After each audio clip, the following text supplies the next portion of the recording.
बिस्मिल्लाहिर्रहमानिर्रहीम। अस्सलाम वालेकुम नाज़रीन, उम्मीद करता हूँ आप तमाम लोग खैरियत से होंगे। नाज़रीन, चंद दिन पहले मैंने चकवाल का एक इंसिडेंट रिपोर्ट किया था। बड़ा दिलखराश वाकया था जहाँ पर दो जानवरों ने 15 के करीब बच्चों का रेप किया और उसके बाद वो गिरफ्तार भी हो गए। वो कहानी में आगे चल के आपको सारी सुनाता हूँ। उसमें कुछ हकायक ऐसे सामने आए इन्वेस्टिगेशन में कि आप वो सुनते हैं तो समझ नहीं आती कि हम जा किस तरफ रहे हैं। सोसाइटी हम तबाही के कितना नजदीक पहुंच चुके हैं। नजदीक भी क्या, हम बिल्कुल वहां एज के ऊपर खड़े हुए कि जहां पर अल्लाह माफ करे, इस कौम को तबाही से कोई बंदा बचा नहीं सकता। वो खैर रिपोर्ट मैंने पहले कर दिया हुआ है कि जी कितने बच्चे थे, क्या हुआ, एंड एवरीथिंग। अब कहानी उससे आगे चलते हैं, गिरफ्तारी के बाद तक की कहानी, और उसमें बाद में इन्वेस्टिगेशन में क्या फैक्ट सामने आए हैं वो मैं आपके सामने रख देता हूँ। ये डीपीओ है वाहिद साहब खुली कचहरी लगा के बैठे हुए थे। वहां पर आकर किसी बंदे ने ये वाकया रिपोर्ट किया खुली कचहरी के अंदर कि जी हमारे बच्चों के साथ फलां मदरसे के अंदर ये हुआ। डीपीओ वाहिद जो है ये वहां से उठते हैं, इन्होंने किसी एसएचओ को नहीं कहा, किसी लोकल कॉप को नहीं कहा, ये वहां से उठते हैं और सीधा मदरसे में चले जाते हैं कि यार यहाँ पर ये वाकया रिपोर्ट हुआ है। वहां की मैनेजमेंट ने टोटली इनकार कर दिया और नहीं नहीं नहीं जी यहाँ पर उस तरह का बंदा ही को नहीं है। इमरान और अंस नाम के वो जो हैं मौलवी दोनों, उन्होंने कहा जिस नाम का बंदा ही को नहीं है, यहाँ पे काम ही कोई नहीं करता, आपको गलत रिपोर्ट हुआ है। उन्होंने कहा चलो ठीक है काम करें। उन्होंने पुलिस को कहा कि पूरा अमला जो है मदरसे का, इसको जरा मदरसे से बाहर ले जाए। He spoke to kids himself, Wahid साहब उन्होंने बच्चों से बात की और बच्चे टोटली इनकारी थे। किसी बच्चे ने इस वाक्य के ऊपर बात की नहीं है। वाहिद साहब जो हैं, जो डीपीओ चकवाल हैं, ही सैट विद किड्स, बच्चों के साथ बैठे हैं, बच्चों को आयात सुनाई है, बच्चों को कुरान के हवाले दिए हैं कि बेटे गवाही छुपाते नहीं है, ये भी गुनाह है। अब उसके बाद जब इन्होंने उनके ऊपर काउंसलिंग की है, बच्चों की 20-25 मिनट लगाए हैं बच्चों के साथ, तो एक बच्चे ने हाथ खड़ा किया है। उसने कहा जी आई एम द विक्टिम, मेरे साथ ये ज्यादती एक्सक्यूज मी मेरे साथ ज्यादती की है हाफिज जिशान ने। उसके बाद एक बच्चे ने जब हिम्मत की है तो उसको बुला के डीपीओ साहब ने, वाहिद साहब ने, सैल्यूट टू द जेंटलमैन, कमाल का आदमी निकला है। पुलिस की जितनी वो इनके उल्टे काम सब सारा दिन रिपोर्ट होते हैं, एक वाहिद साहब जैसा अफसर उस जिले में लगा होना जिसमें मुझे लगता है उसकी तकदीर बदली जा सकती है। वाहिद साहब ने इस बच्चे को बुला के अपने पास बिठा लिया और उससे बड़े प्यार से पूछना स्टार्ट कर दिया कि बेटे I am like your father, I am your father, मैं बड़ा भाई हूं, तुम्हारा बाप हूं, मुझे बताओ क्या हो। उसके बाद बाकी बच्चों ने भी हिम्मत की, बाकी बच्चों ने भी बताना स्टार्ट कर दिया कि जी एक के बाद एक 15 बच्चे वहां से बोल पड़े। उन्होंने कहा जी हम सब विक्टिम है अंस के और जिशान के। उसके बाद कहानी क्या होती है जनाब कि फर्दर उस बच्चे ने जिसने सबसे पहले गवाही दी है, उसने कहा जी आपने देखना है कि उसने हमारे साथ किया क्या है। बच्चे ने जिस्म से कपड़ा उठाया और उसके जिस्म के ऊपर चाकू से जेड लिखा हुआ था, क्योंकि इस बेशरम आदमी का, इस जानवर का एक का जो रेपिस्ट है एक, इसका नाम जिशान था। तो वो अपना अपना पता नहीं क्या वो करता था, अपनी मोहर लगाता था, अल्लाह पाक माफ करे, उसके ऊपर चाकू से बच्चों के जिस्म के ऊपर जेड लिख देता था।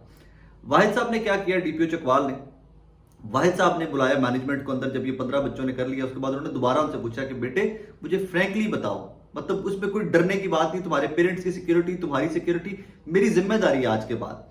उसके बाद जनाब मैनेजमेंट को दोबारा बुलाया तो मैनेजमेंट ने कहा जी आपको गलत रिपोर्ट हुआ है, हमने तो 2 महीने हो गए बंदे को निकाल दिया। अच्छा उनकी बात कर रहे थे, पहले तो मानना ही नहीं ना कि ये बंदे यहाँ पे काम करते हैं। उसके बाद कहा हमने तो 2 महीने पहले निकाल दिया, 4-5 महीने यहाँ पे पढ़ाया है और उनकी कोई अच्छी वो अच्छे से नहीं पढ़ा रहे थे, हमने उनको निकाल दिया।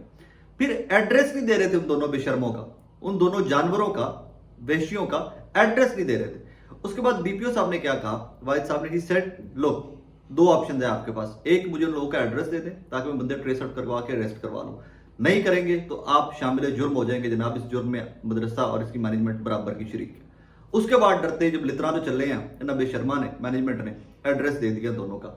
वाहिद साहब ने 8 घंटे के अंदर अंदर एक बंदा पिंडी से और एक बंदा मियां वाली से गिरफ्तार करवा के वापस ले आए। उसके बाद आगे चलिए कार्रवाई क्या होती है। एक साहब है जो इनमें से, जिसका नाम जिशान है, जिशान ने कहा जी कि 15 मेरे ऊपर इल्जाम ज्यादा लगा रहे हैं। जब पुलिस ने पकड़ लिया, जब तफ्तीश की गई, इनसे जूते जब 4 मारे जानवरों को, मैंने तो गाड़ा कटने दिल करता है, बट क्या करें, ये कैमरे की मजबूरी है, इसके सामने बैठ के मैं उतनी गलीज गुफ्तगू कर नहीं सकता, वरना इस तरह के जब केसेस रिपोर्ट होते हैं मेरा खून खोलता है, मेरा दिल करता है मैं बकवास गलाजत बक के इस तरह के इंसानों के बारे में, इंसान भी क्या कहूं इनको, मुझे प्रॉपर वर्ड ही नहीं मिलता इन बेशर्मों के लिए। जिशान ने एडमिट किया है, उसने कहा जी 15 का इल्जाम ज्यादा है, 1-2 बच्चों के साथ मैंने किया।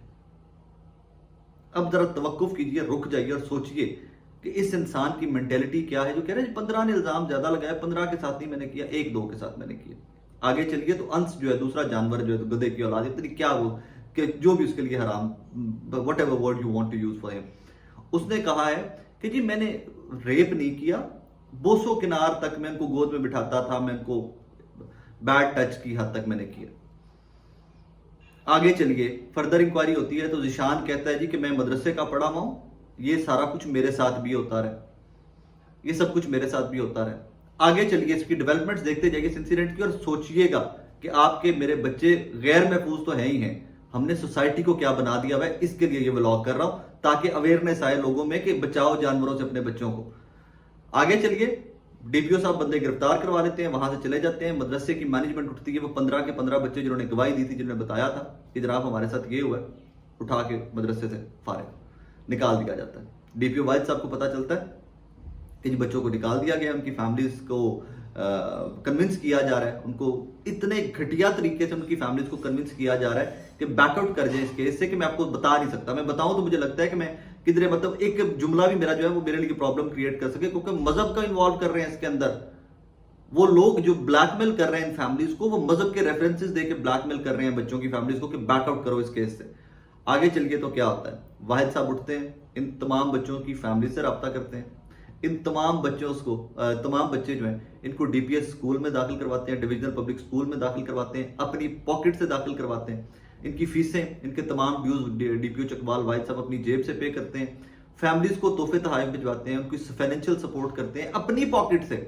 और सेकेंडली एक और काम जो वाहिद साहब ने किया है वो कमाल का किया है, जब इन बच्चों को उन्होंने डिविजनल पब्लिक स्कूल में चकवाल में भिजवाया है तो साथ पुलिस स्क्वाड भिजवाया, जाके वहां के टीचर्स, वहां के हेडमास्टर, वहां के असातिज़ा से खुद से बात की है कि जनाबे वाला ये 15 बच्चे आपके हवाले कर रहा हूं, इनकी तालीम और तरबियत आपके जिम्मे है, फाइनेंसेस मेरे जिम्मे है। लेकिन एक चीज का ख्याल रखा जाए कि इन बच्चों के साथ जो इंसिडेंट हुआ है वो इंसिडेंट कहीं स्टिग्मा नहीं बनना चाहिए, वो इंसिडेंट कहीं पे इनको अछूत ना बना दे स्कूल के अंदर। ये आपकी जिम्मेदारी है, and I look after these kids and these families. उस वाक्य के सुनने के बाद जो वाहिद साहब ने किया उन फैमिलीज के साथ, जिस तरह उनका सपोर्ट किया, जिस तरह उनके साथ खड़े हुए, वो उसके बाद बाखुदा दिल करता है कि बार बार वाहिद साहब को बंदा सल्यूट करे। मैंने रात को उनको मैसेज किया इस पर। हालांकि पुलिस वालों का हमारी माइंड में, हमारे जहनों में इमेज ऐसा बन गया हुआ है कि सिर्फ जुल्म के पहाड़ तोड़ सकते हैं, दैट्स इट, ये घरों की दीवारें फैलान सकते हैं। लेकिन नहीं, इस तरह के ऑफिसर्स हैं और इस तरह के ऑफिसर्स के इस तरह के केसेस रिपोर्ट होने चाहिए ताकि लोगों का पुलिसिंग के ऊपर, बेहतर पुलिसिंग के ऊपर भी कुछ एतमाद पुलिस हासिल कर सके, और पुलिस वालों को एक दूसरे को भी शर्म आए दूसरे को देख के कि अगर वाहिद साहब ये कर सकते हैं तो हर डीपीओ कर सकता है। किसी भी जिले में इस तरह का कोई वाकया रिपोर्ट हो तो पुलिस स्टैंड ले सकती है और आवाम साथ खड़े होंगे। आगे चलिए, अब आखिर में जो सबसे खौफनाक पार्ट है इस सारी कहानी का, चकवाल के मदरसों की इंतजामिया, जो बाकी मदरसों की है, उन्होंने धमकी दी है डीपीओ साहब को और पुलिस को कि जनाब अगर आप इस केस की जान नहीं छोड़ते, अगर आप मदरसे को अगर आप मदरसे को जलील करेंगे, अगर इसके केस को ज्यादा उछाला जाएगा, इसको ज्यादा फॉलो किया जाएगा, तो हम पूरे जिले में स्ट्राइक कर देंगे, हड़ताल कर देंगे। आई विश, आई प्रे कि वाहिद साहब इतना ही स्टैंड लें, डॉक्टर उस्मान उनके पीछे स्टैंड लें, और सीएम साहब उनके ऊपर, उनके शोल्डर के ऊपर थपकी दे के बेटा मैं तुम लोग के साथ हूं, तो उनके रखो इनको। वैसे तो इनकी सजाएं, इनके ट्रायल जो है 15-20 दिन महीने के अंदर जो है इनको 780 लगनी चाहिए। इन्होंने दहशत फैलाई इस अनस ने और जिशान ने, जो इसके रेपिस्ट हैं इस सारे केस के अंदर, इन्होंने दहशत फैलाई सोसाइटी के अंदर। इन दोनों को 780 लगा के टंगना चाहिए वैसे तो, लेकिन अगर वो नहीं भी टंगा जा सकता तो कम अज कम एज सोसाइटी आपको और मुझे वाहिद साहब के पीछे खड़े होना चाहिए at any and every cost, कि भाई कुछ भी हो जाए सोसाइटी तुम्हारे साथ खड़ी है, हमने अपने बच्चों का मुस्तकबिल बेहतर करना है, और उस मुस्तकबिल बेहतर करने में आप अगर खड़े हुए हो तो हम आपके साथ खड़े हुए। And I pray, I wish, I hope, और मैं कम से कम मैं तो खड़ा, और मेरे बाकी तमाम दोस्त, जिन दोस्तों ने हमने ये स्टोरी कवर की थी, हम तमाम लोगों ने तो रात को मैंने सबको फोन किया, मैंने कहा यार वाहिद साहब हैज डन ट्रिमेंडस जॉब, हमें उस बंदे के साथ देना है, हमें उस बंदे के साथ खड़े होना है, कुछ भी हो जाए हमें उस बंदे के साथ खड़े होना, इंशाल्लाह खड़े हो। क्योंकि यार एक बंदा, इमेजिन कीजिए कि वाहिद साहब ने कितना नोबल एक्ट है कि आपके बच्चों को मदरसे से निकाल दिया, अपनी सरकार ने नहीं पे किया। यहां पे फिर एक चीज, डीपीओ चकवाल वाहिद अहमद ने अपनी पॉकेट से सारा बच्चों का स्कूल का एक्सपेंडिचर, उनकी फीसें, बैग्स, एवरीथिंग, फीस, सब कुछ अपने पास से पे किया। फिर उन फैमिलीज को सब सपोर्ट कर रहे हैं कि जिनके साथ ये इतना बड़ा सान्या पेश आए। इस तरह के पुलिस ऑफिसर अल्लाह करे कि हर जिले को डीपीओ इसी तरह का मिले, इसी तरह का आईजी मिले, इसी तरह का सीएम मिले, ताकि हमारी सोसाइटी जो जानवरों की सोसाइटी बन गई है, इस माशरे में कुछ बेहतरी की उम्मीद नजर आए। वाहिद अहमद उस बेहतरी की उम्मीद है, यकीन मानिए डीपीओ चकवाल जो है, उस वाहिद साहब उस बेहतरी की उम्मीद है कि जिसके बाद मैं कह सकता हूँ वो किरण है रोशनी की, जिसके बाद मैं कह सकता हूँ कि यार हालात बहुत बुरे हैं लेकिन कुछ उम्मीद अभी बाकी है کہ اس معاشرے کو سدھارا جا سکتا ہے. اس معاشرے میں کچھ افسران, کچھ لوگ ایسے زندہ ہیں ابھی کہ جو اس کی بہتری کے لیے کام کر رہے ہیں, اور ہمیں ان تمام لوگوں کے ہاتھ مضبوط کرنے ہیں. آخر میں بار بار گزارش کرتا ہوں, اپنے بچوں کو دینی تعلیم دلوانی ہے, سب سے پہلے تو خود دیکھ دیجیے. میاں بیوی, دادا دادی, نانا نانی جو بہتر سمجھتے ہیں, جس کے پاس وقت ہے, بچوں کو خود سے پڑھائیے. مجبوری ہے, آپ نہیں پڑھا سکتے, آپ کے پاس وقت نہیں ہے, آپ پڑھانا جانتے نہیں ہیں, آپ نے مولوی صاحبان کو بلانا ہی ہے گھر پہ, ساتھ گھر کا کوئی ملازم, گھر کا کوئی بڑا بچوں کے ساتھ بیٹھے جب یہ سارا عمل جاری ہو. آگے فردر اگر آپ افورڈ کر سکتے ہیں, گھر میں CCTV کیمرے لگائیے. جہاں کسی قسم کے بھی ٹیوٹر نے آنا ہے, کسی قسم کے بھی دینی تعلیم دینے والے مولوی نے آنا ہے, وہاں پر لگائیے کیمرے بچوں کی, اور وہ آبزرو کیجئے وہ ساری ایکٹیویٹی جو ہے. مطلب آپ آفس میں بیٹھے ہوئے ہیں, آپ کے CCTV کیمروں کی آپ کے ایکسیس آپ کے فون تک ہوتی ہے, وہاں بیٹھے ہوئے بھی, وہاں بیٹھ کر بھی چیک کرتے رہیے. یہ آپ کے اور میرے مستقبل کا سوال ہے, ہمارے معاشرے کا سوال ہے. آپ کو نہیں آئیڈیا کہ ان 15 بچوں کو اگر واحد صاحب نہیں ٹکرتے, واحد صاحب ان کا خیال نہیں کرتے, تو ہم نے 15 خاندان کیسے ان 2 بے شرموں, 2 جانوروں نے, 2 بھیڑیوں نے کیسے روئن کر دیے تھے. اور پھر اس کی دلیل کیا دی ذیشان نے, ایک نے جو کوئی بچوں کے جسم کے اوپر زیڈ چاقو سے دکھتا تھا کہ جی میرے ساتھ بھی یہ ہوتا ہے. پکڑا تو وہ بندہ بھی جانا چاہیے جس نے ذیشان کے ساتھ یہ کیا تھا, اور اس کے ساتھ اگر کسی نے کیا تھا تو اس کی قبر سے بھی نکال کر اس کے اوپر کیس کیا جانا چاہیے. لیکن ہم جہاں پر اس کو روک لیں وہیں بہتری کی امید باقی ہے. واحد صاحب, ہیٹس آف ٹو یو. میری دعاؤں میں آپ یاد ہیں, ہمیشہ دعاؤں میں یاد رکھیں کہ آپ نے اتنا نوبل ایکٹ کیا, آپ نے اتنا بہترین کام کیا ہے. اور یہ مجھے لگتا ہے کہ عثمان انور صاحب کو باقی پولیس اکیڈمی جو ہے وہاں پر واحد صاحب کا یہ کارنامہ جو ہے اس کو پڑھایا جانا چاہیے. اپنا بہت سارا خیال رکھیے گا ناظرین, اپنے ارد گرد اپنے بچوں کا, اپنے جوینائل کا, تمام لوگوں کا بہت خیال رکھا کریں. They are future of this country. بہت سارا خیال. اللہ حافظ.